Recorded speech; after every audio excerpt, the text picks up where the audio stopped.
Untuk bulan keempat, kabupaten kota di Bali tidak mengalami perubahan zona risiko penyebaran COVID-19. Data terbaru per 19 Desember, seluruh kabupaten kota di Bali ada di zona kuning atau risiko penyebaran rendah.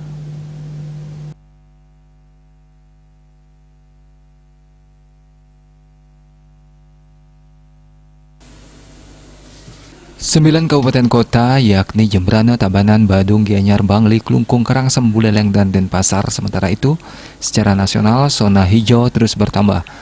Total ada 92 atau 17,90 kabupaten kota menyandang status hijau.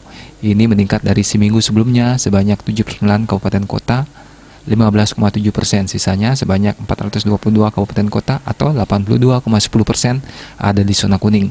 Jumlah zona kuning ini turun dari seminggu sebelumnya, mencapai 436 kabupaten kota atau 84,63%. Bali pun dari asesmen pemberlakuan pembatasan kegiatan masyarakat masih menjalani PPKM level 2. Berdasarkan data Satgas Penanganan COVID-19 Bali, terjadi tren penurunan kasus selama sepekan terakhir. Ini bila dibandingkan seminggu sebelumnya, yang totalnya 99 orang atau rata-rata kasus hariannya mencapai 8,42 kasus.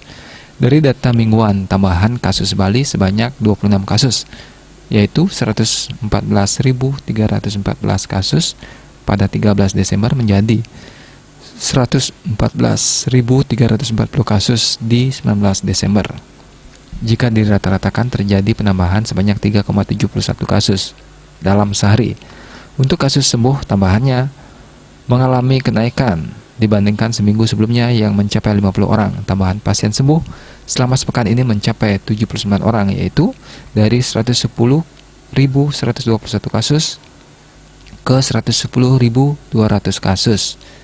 Bila dirata-ratakan kesembuhan harian mencapai 11,28 kasus, sementara pada kasus yang meninggal dalam sepekan ini dilaporkan nihil korban meninggal. Diah Dewi Bali Pos melaporkan.